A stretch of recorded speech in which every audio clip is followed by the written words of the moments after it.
Assalamualaikum warahmatullahi wabarakatuh. Waalaikumsalam warahmatullahi wabarakatuh. Yang lain mana? Kameranya masih belum on.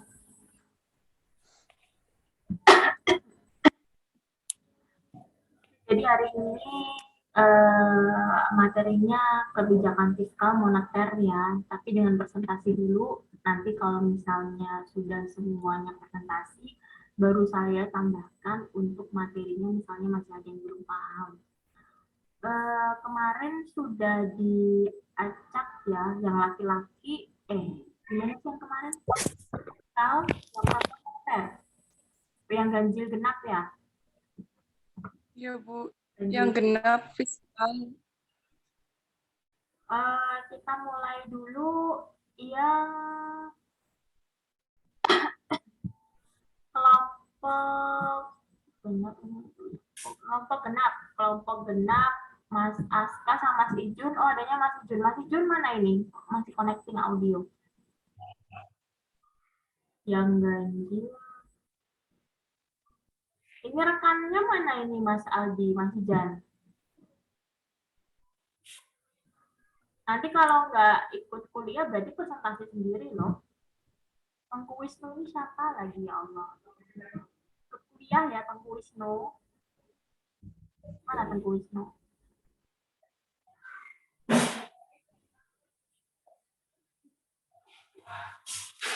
Belum ada yang lengkap ini. Tengku Wisnu ini siapa? Pasti kalau nggak antara Aska, antara Ijan nih.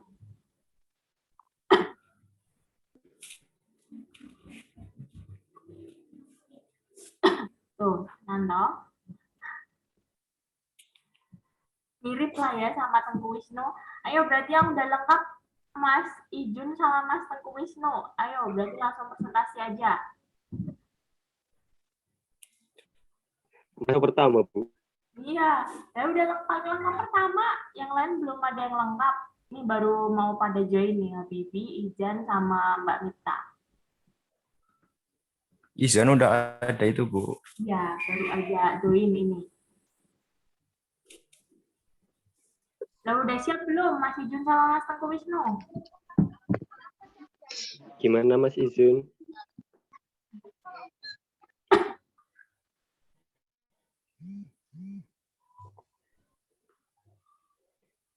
Apa yang perempuan dulu? Udah lengkap kan, ini ada Mbak Mita, Mbak Zainuna, sama Mbak Elisa.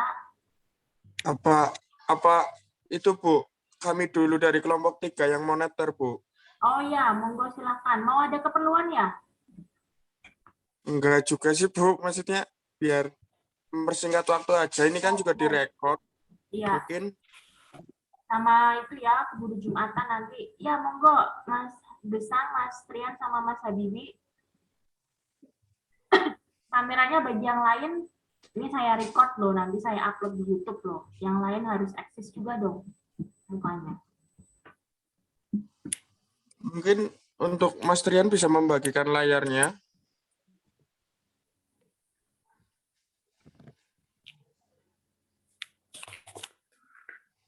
Halo Mas Trian. Ini bagian layarnya di mana ya, Mas?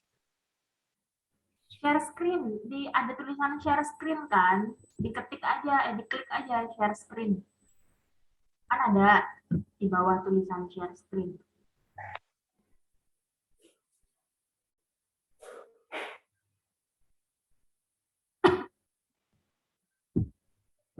Yuk kameranya. Mas Rian, Mas Gesang, Mas Habibi. Biar nanti eksis juga dong di YouTube.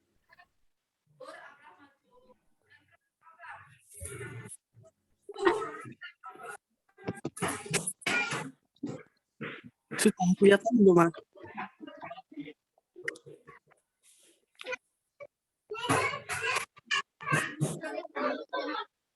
Belum, Mas.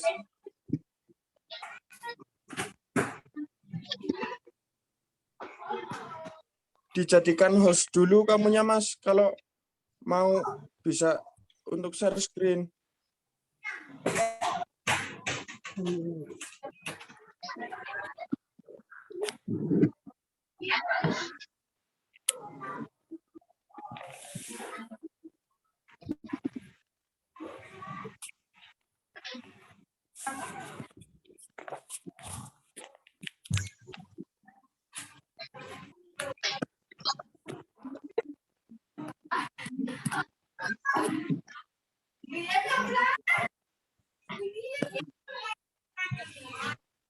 Siap?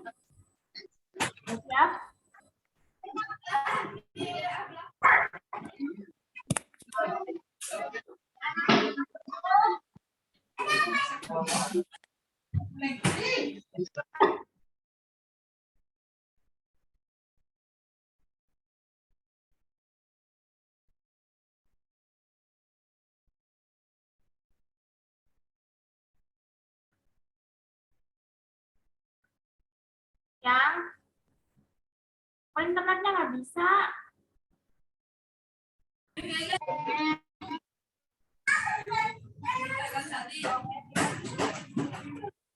Ya, nggak bisa berbagi layar.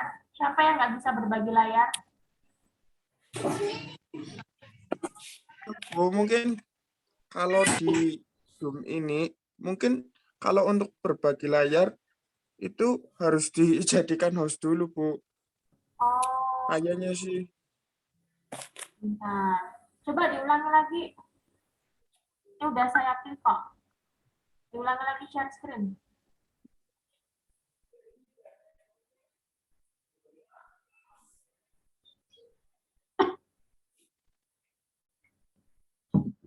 Sudah saya ganti multiple. Nah, udah.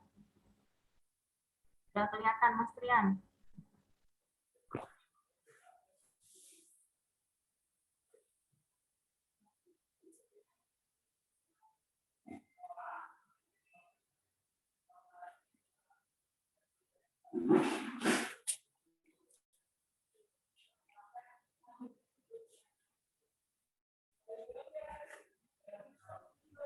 Yo, kameranya pada off semua. Ayo ini.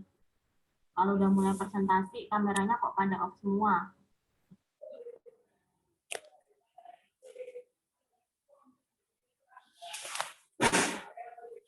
Ini bisa dimulai, Bu. Iya, silakan, Mas.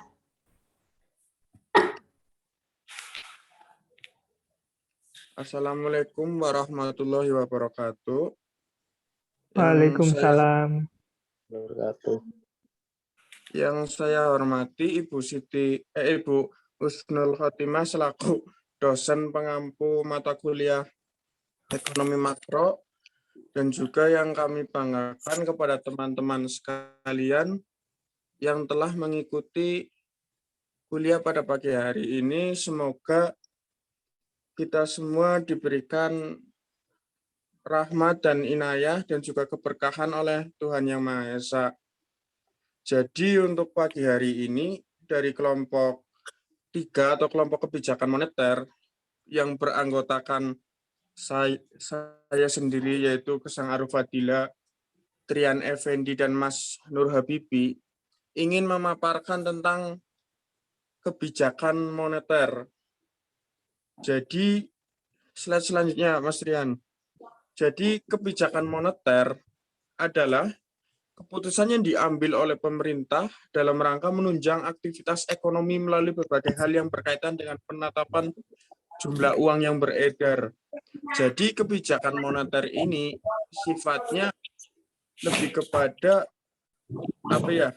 menunjang aktivitas ekonomi gitu melalui uang. Dan juga tujuan utama dari kebijakan moneter adalah menjaga kestabilan ketersediaan uang di suatu negara, karena uang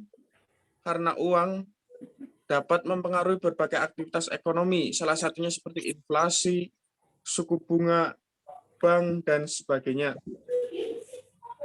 Slide selanjutnya, Mas Trian.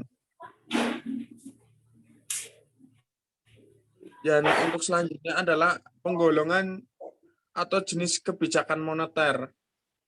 Kebijakan moneter dibagi menjadi dua, yaitu kebijakan moneter ekspansif dan kebijakan moneter kontraktif.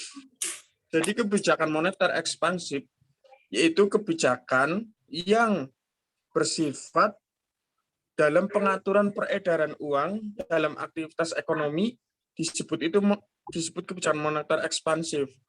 Dalam hal ini, tujuan utamanya adalah meningkatkan peredaran uang di masyarakat dan juga mengurangi memberikan roda perekonomian di dalam masyarakat itu sendiri. Wujud dari kebijakan moneter ini yaitu pembelian sekuritas. Sekuritas yaitu pembelian surat-surat berharga yang dibeli oleh negara, bisa melalui oleh Bank Indonesia, dan juga ada penurunan suku bunga, menurunkan persyaratan cadangan untuk bank. Dampak kebijakan ini tak hanya merasa kegiatan bisnis atau daya beli konsumen, tetapi juga mengurangi tingkat pengangguran. Jadi di sini tujuan dari kebijakan moneter ekspansif adalah sebenarnya tujuan yang sangat mulia di dalamnya, yaitu kebijakan ini memberikan keleluasaan terhadap masyarakat agar terbukanya lapangan kerja melalui pengurangan tingkat pengangguran. Yang kedua adalah kebijakan moneter kontraktif. Kebijakan moneter kontraktif, di mana kebijakan ini diambil sebagai langkah mengurangi peredaran uang di masyarakat saat terjadi inflasi. Hal ini diwujudkan melalui penjualan obligasi pemerintah, peningkatan suku bunga, dan meningkatkan persyaratan cadangan untuk bank.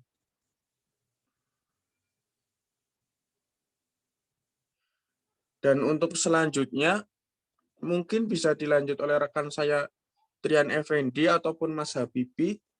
Siapa yang lebih siap atau yang berkenan mungkin bisa memaparkan materi selanjutnya tentang instrumen kebijakan moneter. Untuk pertanyaannya nanti dipersiapkan pas sudah kelar semua saja ya, supaya mempersingkat waktu, karena kan mau ada Jumatan. Ya, silakan lanjut.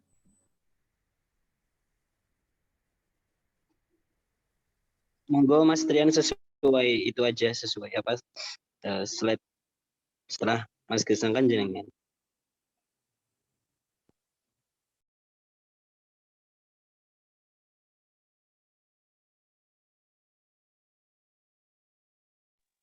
Mas Trian, bisa nggak? Kalau nggak, saya nggak apa-apa wis. Dan Mas Habibi dulu Mas, sesuai kesiapan aja Mas. Oh iya udah. Oke, terima kasih buat Mas Gesang ya untuk waktunya. Nah, di sini ada instrumen kebijakan moneter. Yang pertama adalah kebijakan diskonto ya, atau diskon rate. Kebijakan diskonto merupakan instrumen kebijakan moneter yang mengukur melalui tingkat suku bunga bank. Ini salah satu kebijakan.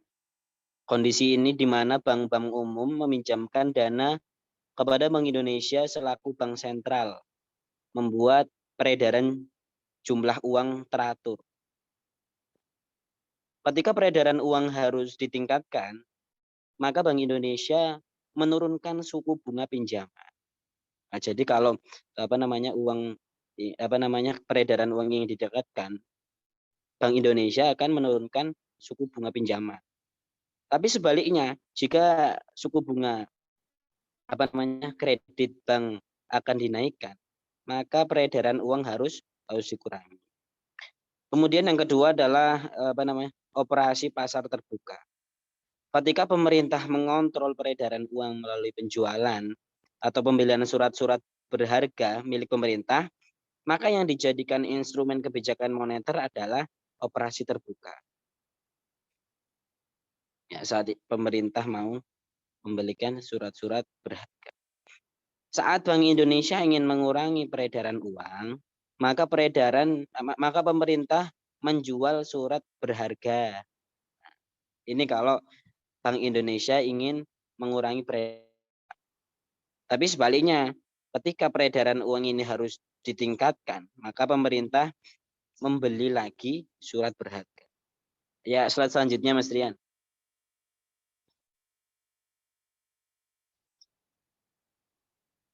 Kebijakan rasio cadangan wajib. Selanjutnya, instrumen kebijakan moneter adalah rasio cadangan wajib. Saat Bank Indonesia ingin mengurangi cadangan kas uang bank, maka uang diedarkan di masyarakat melalui pinjaman. Bila cadangan kas uang bank harus ditambah, uang yang beredar di masyarakat ditarik lagi dengan meningkatkan suku bunga tabungan. Yang kedua, penetapan suku bunga acuan.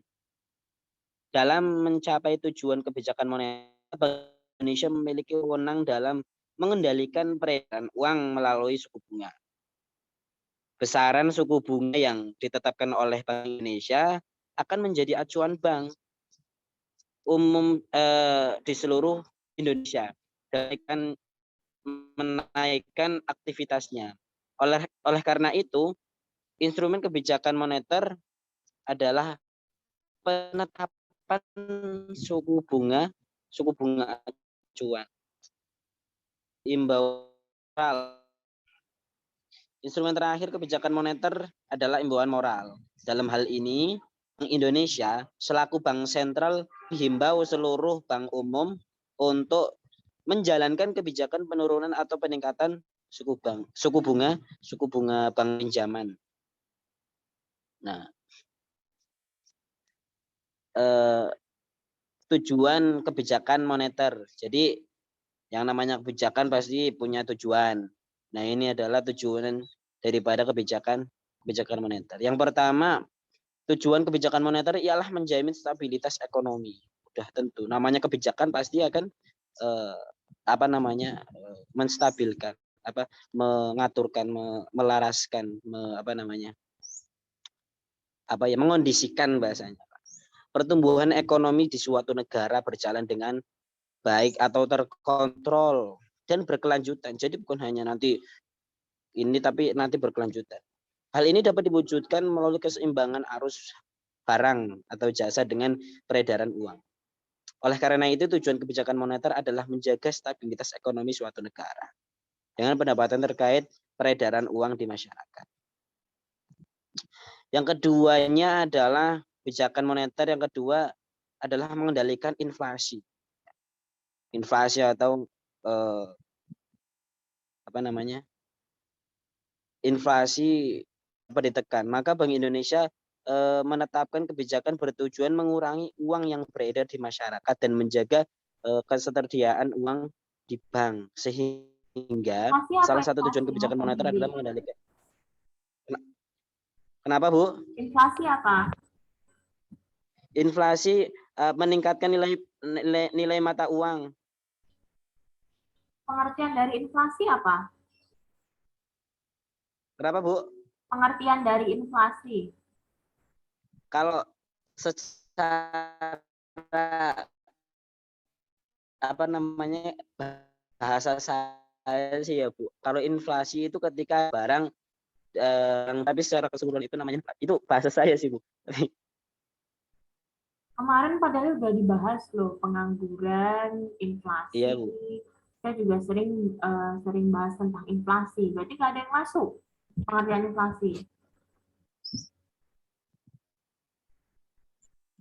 Kenapa, Bu? Kemarin kan sebelum pertemuan ini kan dibahas pengangguran, kemudian inflasi, jenis-jenis inflasi, jenis-jenis pengangguran, dan sampai inflasi ya belum selesai PPT-nya karena anak saya udah mulai rewel, saya suruh dengerin rekamannya untuk dari penjelasan mengenai inflasinya. Berarti nggak didengerin?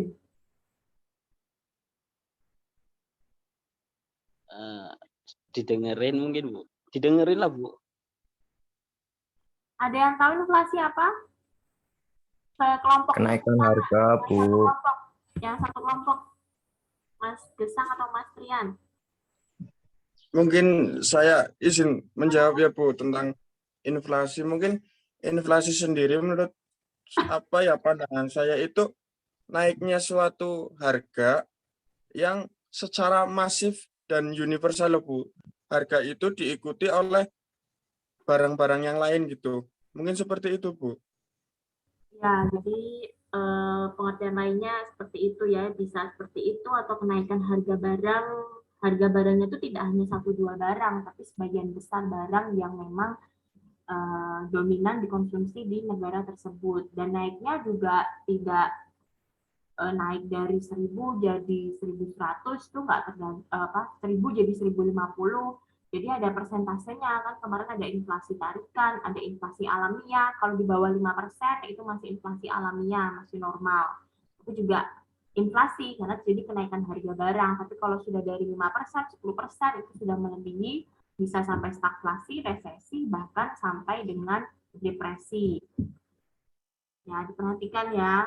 Lanjut Mas Habibie. Iya, Bu. Mas Trian, silahkan dilanjut slide selanjutnya. Nah, yang ketiga, tujuan daripada kebijakan moneter adalah meningkatkan lapangan pekerjaan.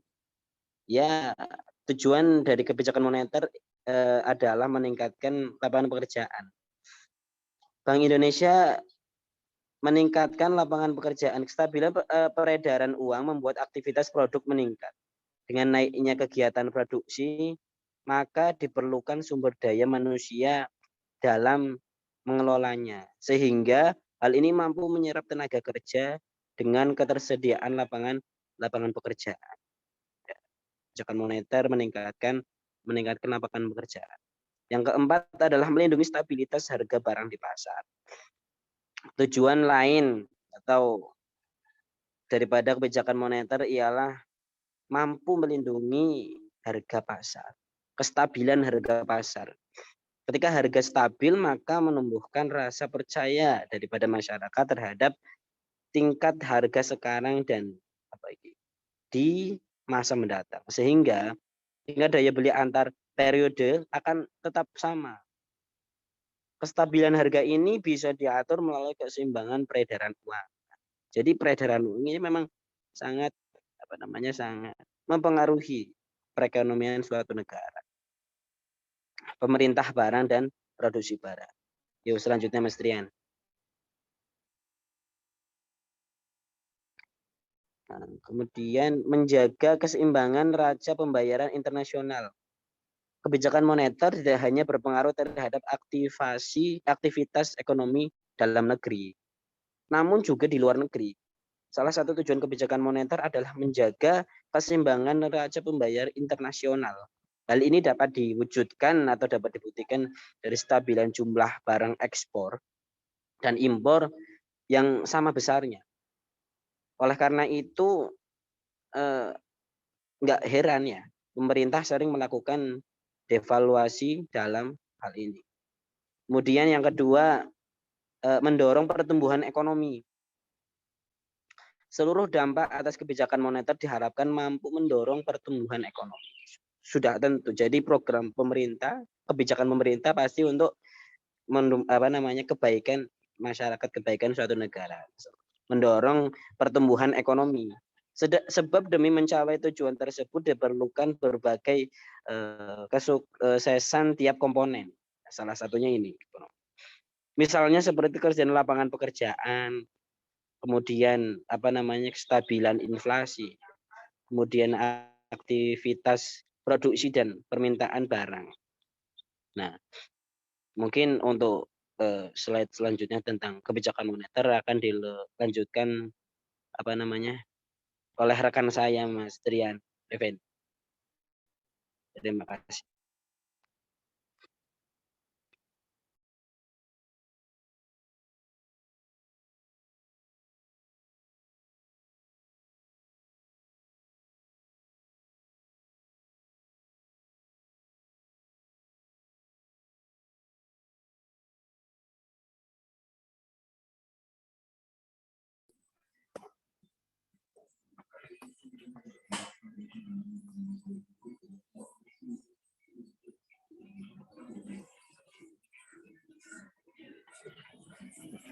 Baik, saya akan melanjutkan presentasi dari Mas Habibie dan Mas Gesang. Indikasi atau ciri stabilisasi ekonomi. Kebijakan moneter bertujuan untuk mencapai stabilisasi ekonomi yang dapat ditukar dengan Kameranya. Kenapa, Bu? Kameranya on dulu.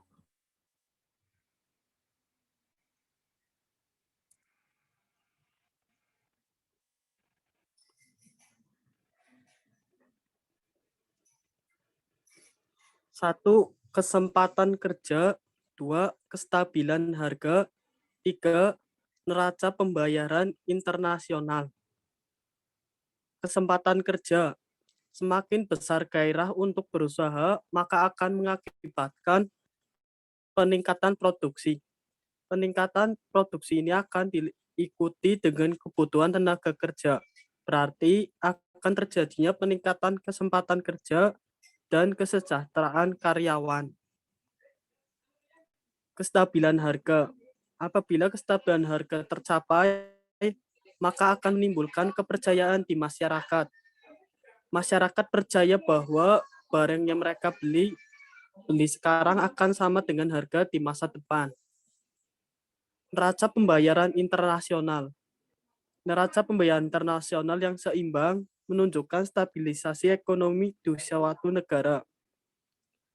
Agar neraca pembayaran internasional seimbang, maka pemerintah sering melakukan kebijakan moneter. Pengaturan jumlah uang yang beredar pada masyarakat diatur dengan cara menambah atau mengurangi jumlah uang yang beredar. Terima kasih. Saya sampaikan. Terima kasih buat kelompok pertama, ada Mas Gesang, Mas Habibie, sama Mas Priya untuk kebijakan moneter ya. Untuk selanjutnya kebijakan fiskal, ada yang ingin mengajukan diri? Saya Bu, kelompok Oh iya, pertama. Mas Alfa. Mas Ijan. Ya, langsung aja. Nih Bu. Benar. Bu Wisnu kenapa itu senyum-senyum?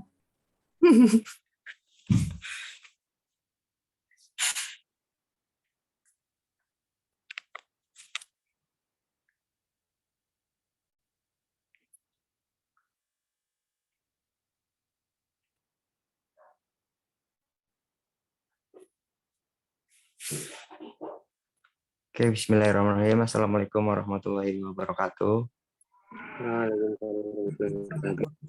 Rokatu. Selamat pagi teman-teman dan Bu Husnul. Di kelompok kedua ini kami atas nama Aldi Apriana dan juga Izanil Mutawakil akan mempresentasikan mengenai kebijakan fiskal.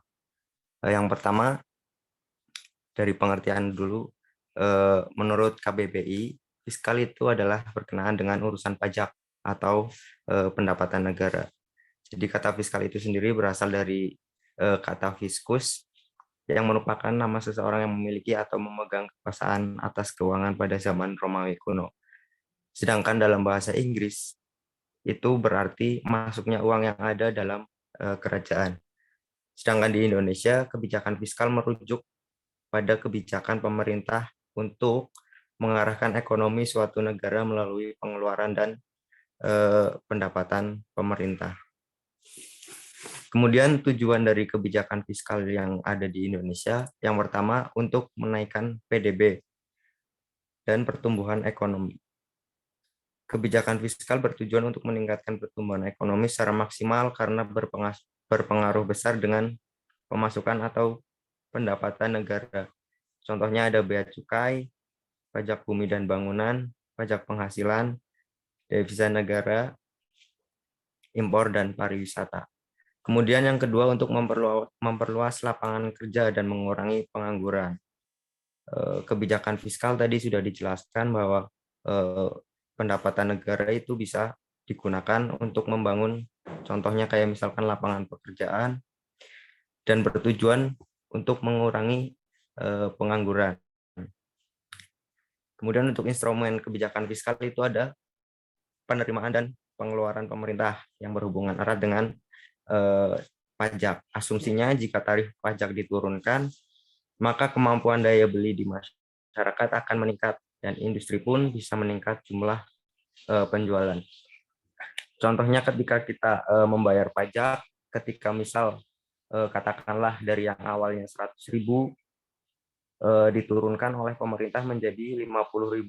Artinya konsumen akan tertarik untuk membeli produk tersebut karena pajaknya rendah. Berbanding lurus dengan produsen barang tersebut, ketika dikenakan pajak yang lebih rendah, maka produsen tersebut akan memproduksi barang tersebut dalam jumlah banyak yang bertujuan agar dibeli atau dikonsumsi oleh konsumen dalam jumlah yang banyak.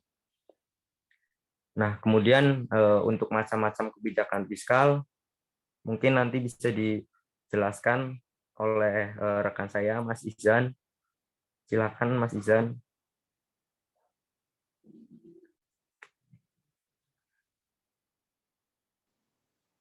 Halo. Ya, Mas Aldi, itu betul. Baik, saya lanjutkan dari presentasi teman saya tadi tentang kebijakan fiskal. Di sini saya akan menjelaskan macam-macam kebijakan fiskal sendiri. Dari segi teori, dari jumlah apa ini Mas Aldi? Pendapatan dan penerimaan ya. Yang satu itu kebijakan fiskal fungsional. Yang kedua, kebijakan fiskal yang disengaja. Yang ketiga, kebijakan fiskal yang tidak disengaja. Itu dari segi teori. Dan dari jumlah pendapatan dan penerimaan, yaitu kebijakan fiskal seimbang, kebijakan fiskal surplus, kebijakan fiskal defisit, kebijakan fiskal dinamis. Ya, selanjutnya yaitu ada kebijakan fiskal fisik dari agak turun nih Mas Aldi. Kebijakan fiskal dari segi teori ya. Kebijakan fiskal fungsional sendiri yaitu merupakan kebijakan dalam pertimbangan pengeluaran dan penerimaan anggaran pemerintah itu ditentukan melihat akibat tidak langsung terhadap pendapatan nasional, terutama guna meningkatkan kesempatan kerja. Kebijakan fiskal sendiri yang disengaja merupakan kebijakan dalam mengatasi masalah ekonomi yang sedang dihadapi, cara memanipulasi anggaran belanja secara sengaja, baik melalui perubahan perpajakan maupun perubahan pengeluaran pemerintah. Kebijakan fiskal yang tidak disengaja merupakan kebijakan dalam mengendalikan kecepatan siklus bisnis supaya tidak terlalu fluktuatif. Jenis kebijakan fiskal yang disengaja adalah proposal pajak progresif, kebijakan harga minimum. Slide selanjutnya yaitu dari jumlah pengeluaran dan penerimaan. Kebijakan fiskal seimbang merupakan kebijakan yang membuat penerimaan dan pengeluaran menjadi sama jumlahnya. Kebijakan fiskal surplus pada kebijakan ini jumlah pendapatan harus lebih tinggi dibandingkan pengeluaran. Kebijakan ini merupakan cara untuk menghindari inflasi. Kebijakan fiskal defisit merupakan kebijakan yang berlawanan dengan kebijakan surplus. Salah satu kelebihan kebijakan ini adalah mengatasi kelesuan dan depresi pertumbuhan perekonomian, sedang kekurangannya negara selalu dalam keadaan defisit. Kebijakan fiskal dinamis. Kegunaan kebijakan ini adalah menyediakan pendapatan yang bisa digunakan untuk memenuhi kebutuhan pemerintah yang bertambah sering berjalannya waktu. Terima kasih untuk presentasi dari kelompok saya, itu kebijakan fiskal. Saya kembalikan lagi ke Mas Aldi. Ya, terima kasih waktunya dari kami dan juga Mas Isan. Mungkin Bu Husnul, apabila ada yang ditanyakan atau lanjut ke kelompok selanjutnya, bagaimana Bu? Karena ini waktunya udah mau habis detik-detik terakhir, jadi pada nanti pas presentasi kepotong, ini kita akhiri di Zoom ya. Setelah ini saya kirim link untuk Jimit, habis itu dilanjutkan untuk presentasi yang moneter. Gitu ya, kita lanjut pindah ke Jimit. Sebentar nanti akan saya kasih linknya. Oke, saya akhiri dulu yang di Zoom. Assalamualaikum warahmatullahi wabarakatuh. Waalaikumsalam. Waalaikumsalam warahmatullahi wabarakatuh. Waalaikumsalam warahmatullahi wabarakatuh.